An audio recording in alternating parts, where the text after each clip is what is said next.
주의 말씀은 내 발의 등이요 내 길의 빛이니이다. 아멘. 할렐루야. 네, 우리 서로를 향해서 우리 함께 이렇게 인사하기를 원합니다. 안녕하십니까? 네. 저는 우리나라 인사말이 이 안녕하십니까라는 이 인사말이 너무 좋습니다. 왜냐하면 유대인들도 서로의 이제 안부를 물어볼 때 샬롬이라고 이렇게 안부를 묻거든요. 이 샬롬이라는 것이 우리나라의 이 안녕이란 단어와 매우 유사한 뜻을 가진 것 같습니다. 왜냐하면 안녕이라는 한자어를 이제 분석해 보면 평안할 안자에 강령할 영자를 써서 완전한 안식, 완전한 평안함을 의미하는 단어이기 때문입니다. 그래서 우리가 그리스도인으로서 우리가 그냥 인사치레로 안녕하십니까 물어보지만 우리 앞에는 가로가 있어야 된다고 생각해요. 괄호로 뭐라고 쳐져 있냐면 그리스도 안에서 안녕하십니까. 그래서 우리 다시 한 번 더 인사를 할 때 그리스도 안에서 안녕하십니까 하면서 서로에게 안부를 물어보도록 하겠습니다. 시작. 네, 오늘이 어떤 날인지 아십니까? 네, 오늘 또 우상의 날이라고 해가지고 공짜로 하루를 쉬긴 했는데요. 스승의 날입니다. 저에게는 참 귀한 스승님들이 굉장히 많이 계시는데요. 2017년부터 제가 이 교회를 다닐 때부터 스승님의 역할을 감당해 주신 우리 담임 목사님과 또 차경준 전도사님, 그리고 한상권 목사님, 모든 전도사님 목사님들이 저에게는 스승님과도 같습니다. 근데 저에게 만약에 인생의 스승님 한 분을 뽑으라고 한다면은 저는 주저하지 않고 제 평생의 조력자 되시고 제 평생의 보혜사 되신 성령님을 말씀드리고 싶어요. 왜냐하면 삼위 하나님, 우리 성령 하나님은요, 예수님께서 승천하시고 하나님 보좌 우편에 앉아 계실 때 우리에게 약속하신 보혜사 성령님이시기 때문입니다. 이분은요, 우리에게 깨닫는 마음을 허락해 주시고요, 이 말씀을 우리 삶 속에 적용시키게 해주시는 사역을 감당하십니다.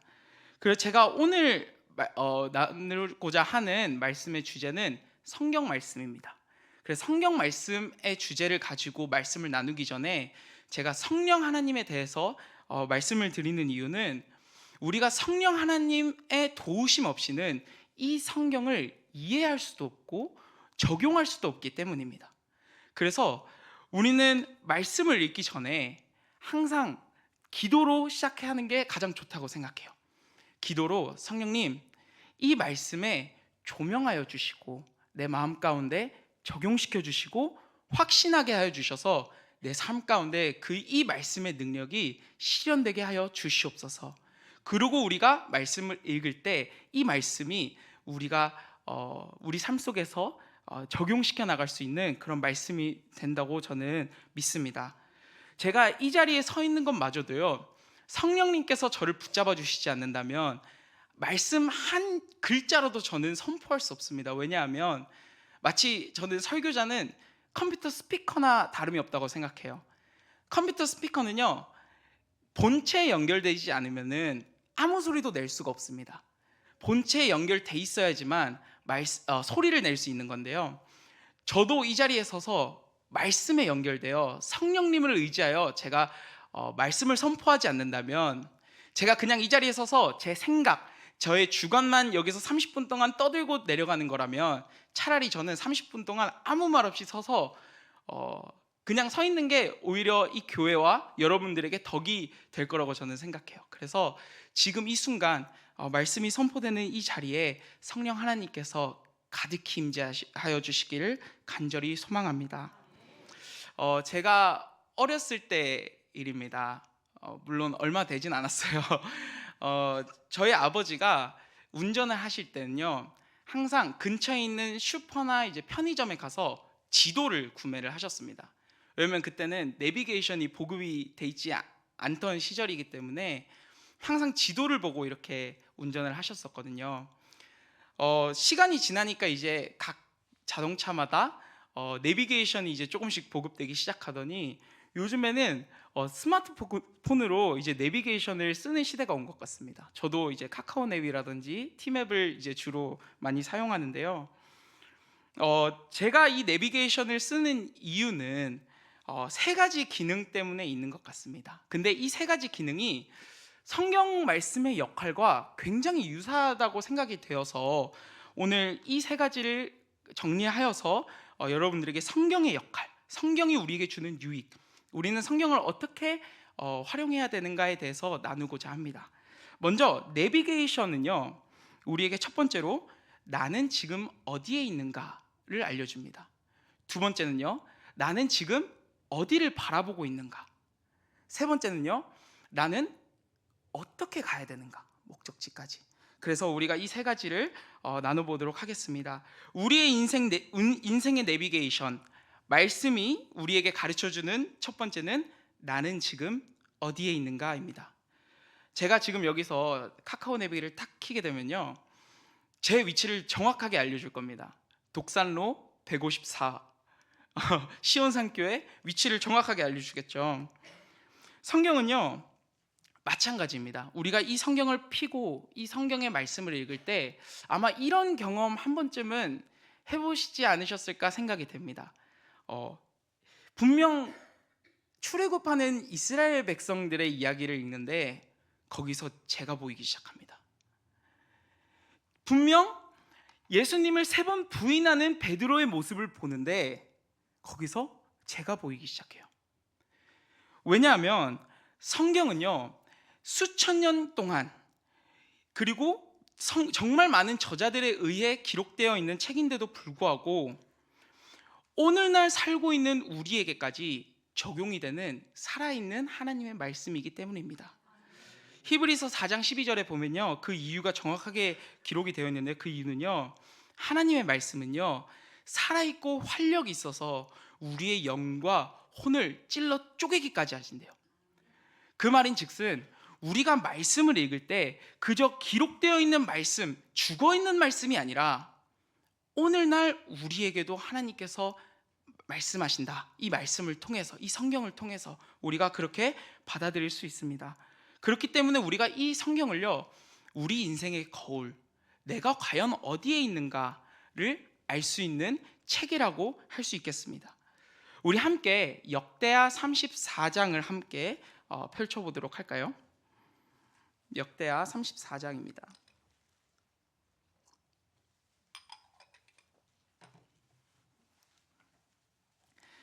14절에 보면요, 제사장 hil기야가 성전에서 율법책을 발견합니다. 여기서 율법책은 토라, 다시 말해서 모세 오경을 이야기하는데요, 제사장 hil기야는 이 성전에서 발견된 이 토라를 서기관 사반에게 가져다 줍니다.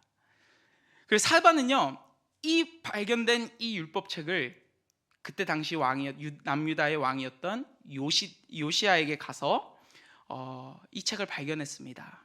그리고 읽기 시작합니다. 참 아이러니하지 않나요? 성전도 있습니다. 하나님께 제사 드리는 제사장도 있습니다. 말씀을 연구하고 그 율법을 연구하는 서기관이 있습니다. 근데 그때까지 율법책은 성전에 봉인되어서 발견되지도 않았습니다. 그때 요시야가 서기관 사반이 읽는 그 말씀을 읽습니다. 모세 오경을 이렇게 읽다 보면 특히 신명기 말씀에는 이런 말씀이 있는데요, 28장 15절 말씀에 내가 만일 내 하나님 여호와의 말씀을 순종하지 아니하여 내가 오늘 내게 명령하는 그의 모든 명령과 규례를 지켜 행하지 아니하면 이 모든 저주가 내게 임하여 내게 이를 것이니. 이 말씀이 선포되었을 거라고 저는 생각이 됩니다. 그때 요시야의 반응이 19절에 적혀 있습니다. 34장 19절 우리 함께 읽어보도록 하겠습니다. 시작.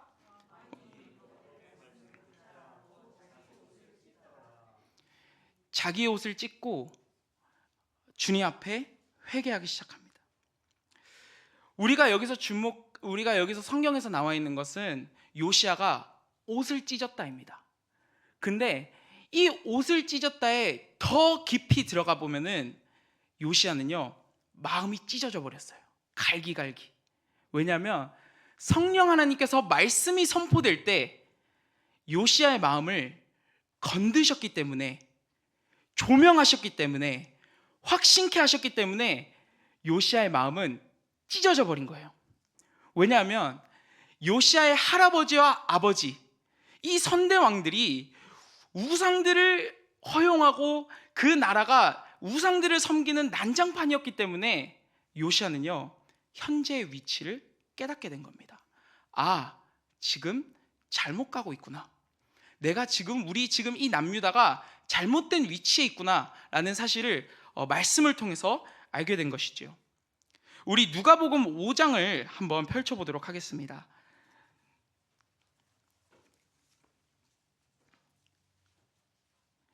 누가복음 5장에는요, 어떤 내용이 적혀 있냐면, 말씀을 선포하시는 예수님과 또 그 옆에서 그물을 정리하는 베드로와 그의 동료들의 모습이 기록되어 있습니다. 말씀을 끝나시고 난 다음에 예수님께서는요, 베드로한테 이제 깊은 데로 가서 그물을 던져라 라고 말씀을 하시죠. 사실 어떻게 보면 굉장히 어이없는 이야기예요. 왜냐하면 예수님은 한낱 그때 당시 목수의 아들에 불과한데 평생 어업에 종사했던 어부들에게 훈수를 둔 겁니다. 깊은 데로 가서 그물을 한번 던져봐. 이미 그물은 다 정리되어 있는데, 그 그물 정리하는 것도 굉장히 큰 수고가 필요한 거거든요. 그물은 다 정리됐고 이미 이제 다 갈 준비가 됐는데 다시 출항해서 깊은 데로 가서 그물을 던지래요. 그때 베드로의 반응이 이렇습니다.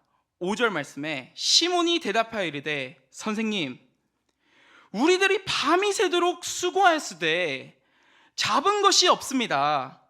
잡은 것이 없지만은, 여기가 중요합니다. 말씀에 의지하여 내가 그물을 내리리이다. 말씀에 의지하여, 말씀이 육신되어 오신 예수 그리스도께서 가서 깊은 데에 가서 그물을 던지라고 하니까 베드로는 그 말씀 앞에 순종합니다. 그리고 결과는 여러분들이 너무나도 잘 아시죠? 그물이 찢어집니다. 근데 여기서도요, 그물이 찢어진 거는 중요한 게 아니에요. 베드로의 마음이 찢어졌다는 것입니다. 그 말씀 앞에 순종하니, 그 말씀 앞에 내가 죄인이라는 사실에 베드로의 마음은 갈기갈기 찢어집니다. 그물이 찢어진 건 중요하지 않습니다. 이제 물고기를 이제 잡아서 예수님께로 돌아가는 그 발걸음에 베드로의 마음은 어땠을까요?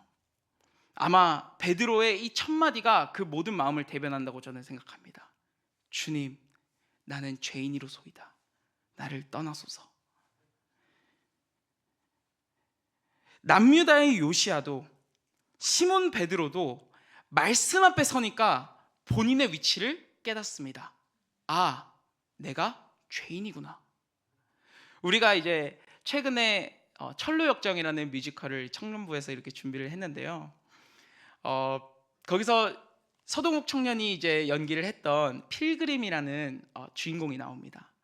필그림이요, 처음에 무거운 짐을 지고 있었던 거 기억나십니까?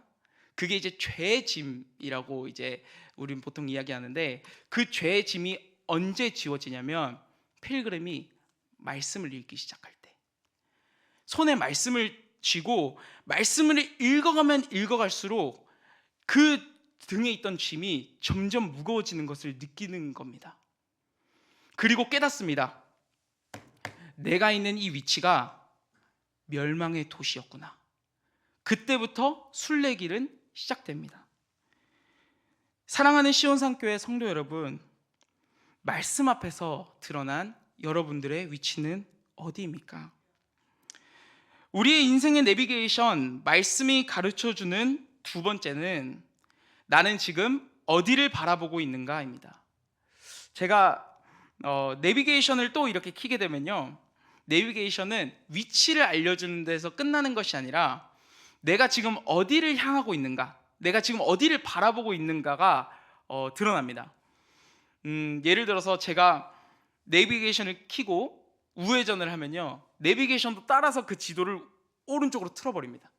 그리고 제가 좌회전을 하면 그 내비게이션도 그 지도를 그 방향에 맞춰서 틀어버린다는 것이죠.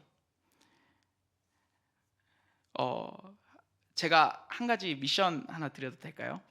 여기서 혹시 이렇게 검지를 한번 이렇게 펼쳐 보시겠습니까? 검지. 그리고 이제 눈을 감아 주십시오. 눈을 감아 주시고 본인이 생각하는 북쪽을 향해서 가리켜 주시면 되겠습니다. 하나, 둘, 셋. 네, 이대로 가만히 계셔야 됩니다. 눈을 이제 뜰 건데 한번 봐주시게 되겠습니다. 네, 눈을 떠주세요. 네, 서로를 한번 봐주세요. 네, 다 다르죠. 위치가 다 다르. 여기가 북쪽이라고 하는 사람도 있고, 여기가 북쪽이라고 하는 사람도 있고, 저기가 북쪽이라고 하는 사람도 있습니다. 놀랍게도 정답은 있습니다. 정답이 어디냐면 이쪽이 북쪽이라고 합니다. 제가 방금 휴대폰을 켜놓고 한번 봤거든요. 이쪽이 북쪽인데요. 이게 지금 우리가 살고 있는 세상의 현실 같습니다. 진리는 하나입니다. 정답은 있습니다. 근데 사람마다 직감, 지식, 경험을 가지고 본인이 생각하는 진리를 다 각자 가리킵니다. 어떤 사람은 여기가 진리다, 어떤 사람은 이 길로 가는 게 진리다, 어떤 사람은 이 길로 가는 게 진리다. 근데 중요한 건 뭡니까? 나침판이 없어요. 다 본인의 생각, 본인의 직감대로만 그 길을 걸어가는 겁니다. 이게 포스트 모더니즘 시대에 와서 더 심해진 경향이라고 저는 생각을 하는데요. 진리가 사라져버리고요, 각자 본인이 걸어가는 길이 그냥 진리다라고 믿는 거예요. 어떤 사람은 돈을 많이 버는 것이 인생의 진리다. 어떤 사람은 사람들에게 박수 받으면서 살아가는 것이 인생의 진리다. 어떤 사람은 동성애를 허용해서 동성 결혼하는 사회가 행복한 사회다, 이것이 진리다라고 얘기하는 사람들이 계속 나오고 있습니다. 왜냐? 진리가 사라져버렸기 때문에, 나침판을 펴본 적이 없기 때문에. 근데 성경은요, 정확하게 시종일관 하나밖에 없는 진리를 선포하고 있습니다. 그것이 어디죠? 우리의 주인 되신 예수 그리스도, 길이요 진리요 생명 되신 예수 그리스도를 시종일관 가리키고 있어요. 진리를 가리키고 있기에 우리는 언제 어디서든 이 말씀이 펼쳐지는 순간 우리는 예수님을 바라볼 수 있습니다. 근데 이 말씀을 펼쳐보지도 않고 나침판도 없는데 내가 걸어가는 길이 진리다 떵떵거리면서 살아가다 보면 어떻게 됩니까? 잘못된 길로 걸어가게 되는 것입니다. 그렇기 때문에 우리 사사기에는 이런 오늘날 같은 사회를 뭐라고 표현하고 있냐면 17장 6절에 그때는 이스라엘에 왕이 없으므로 사람마다 자기의 소견에 옳은 대로 행하더라. 2025년을 너무나도 적나라하게 표현하는 말씀이 아닌가 생각이 듭니다. 히브리서 12장 2절에는 이렇게 말씀하고 있습니다. 믿음의 주요 온전케 하시는 이인 예수를 바라보자. 우리가 바라보아야 할 진리는요, 한 곳밖에 없습니다. 혹시 여러분들은 말씀이 아닌 다른 곳에서 진리를 찾고 계시지는 않습니까? 진리는 하나밖에 없는데 우리가 어디를 바라보고 살아가는지도 모르는 상황 속에서 우리가 살고 있지는 않은가 다시 한 번 더 생각해 보게 되는 것 같습니다. 성경이 시종일관 가리키는 그 곳을 향해서 우리의 시선이 고정되어 있기를 주님의 이름으로 소망합니다. 우리 인생의 내비게이션, 말씀이 가르쳐주는 두 번째는요, 나는 어떻게 가야 하는가입니다. 내비게이션이 존재하는 이유는 아마 우리가 이제 목적지까지 가는데 어떻게 가야 되는지 알려주기 위함이 아닌가 생각이 됩니다. 만약에 내비게이션을 켰는데 우리가 가야 될 그곳에 그곳을 어떻게 가야 될지 알려주지 않는다면 내비게이션을 켤 필요가 없죠. 하나님께서는 선지자들과 또 사도들을 통해서 이 성경 66권을 우리에게 선물로 주셨습니다. 시대를 넘어서 우리가 어떤 상태에 빠져 있는지, 우리가 지금 오늘 어디에 위치해 있는지 알려주시기도 하고요. 또 우리가 어디를 바라보고 있는지, 내가 지금 정말 예수 그리스도를 바라보고 있는지, 아니면 세상을 바라보고 있는지, 아니면 다른 곳을 바라보고 있는지 이 말씀을 통해서 우리에게 말씀을 해주십니다.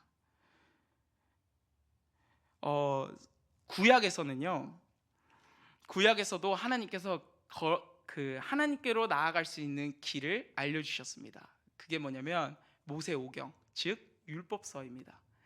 모세오경을 구약 시대 이스라엘 백성들에게 이렇게 주셨습니다. 너가 나를 사랑한다면 이렇게 살아야 돼. 그 중에 우리가 정말 집중해야 되는 것은 무엇이냐면 10계명입니다. 10계명의 1계명부터 4계명은 누구를 사랑하기 위한 계명일까요? 하나님을 사랑하기 위한 계명. 그리고 5계명부터 10계명까지는 누구를 사랑하기 위한 계명일까요? 이웃들.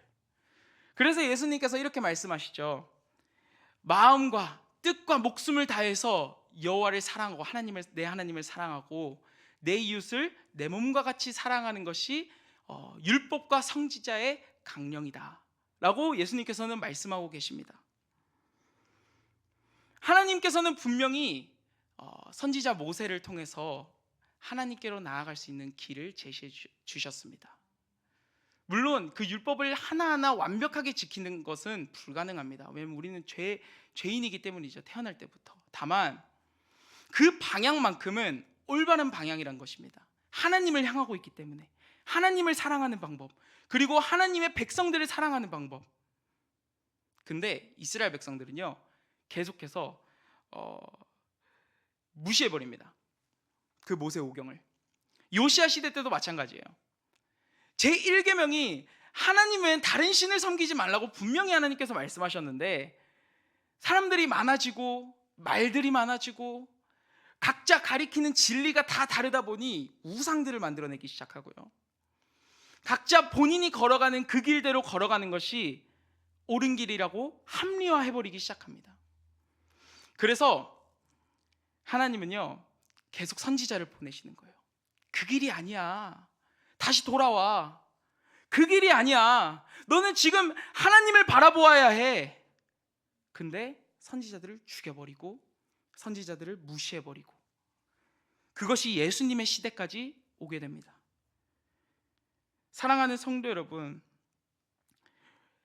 우리가 내비게이션을 켜도요 그 내비게이션을 따라가다가 잘못된 길을 이렇게 가게 되면 이런 경고음이 듭니다. 삐빅, 경로를 이탈하였습니다.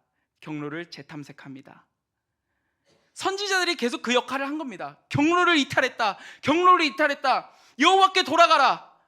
하지만 유대인들은, 이스라엘 백성들은, 남유다 백성들은 그 경고음에 귀 기울이지 않았던 것이죠. 이 자리에 있는 우리들은 어떻습니까?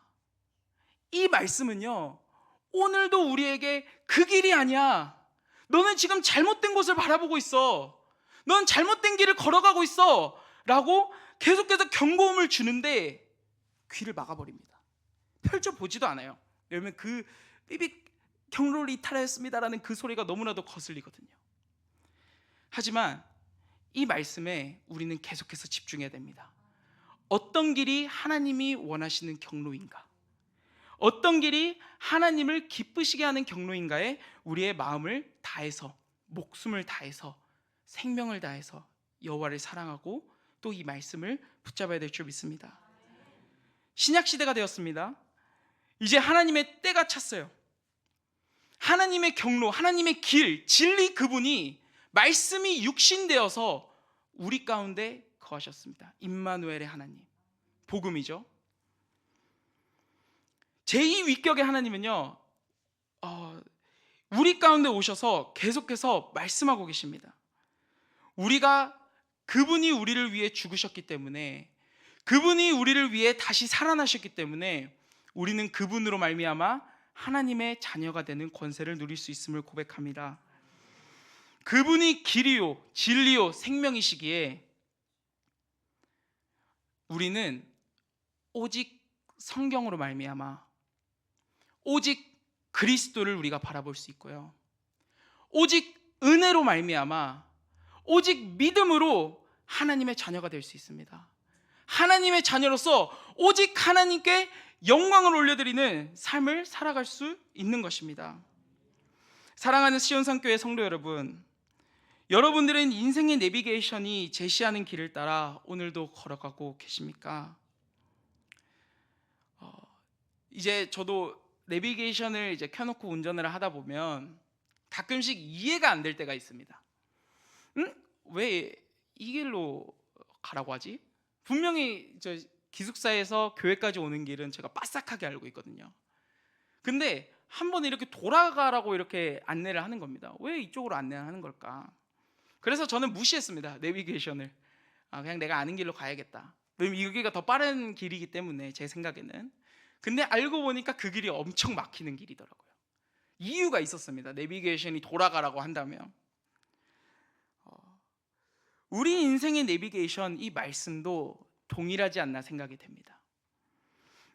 솔직히 말하면요, 저는 이제 별로 인생을 살아본 적은 없지만 인생을 살아가다가 말씀대로 살아가는 게 굉장히 불합리하다고 느껴질 때가 너무나도 많습니다. 비효율적인 것 같습니다. 이 말씀을 따라가다 보면 손해를 볼 것만 같습니다. 근데 왜 하나님은 이 길을 걸어가라고 하실까?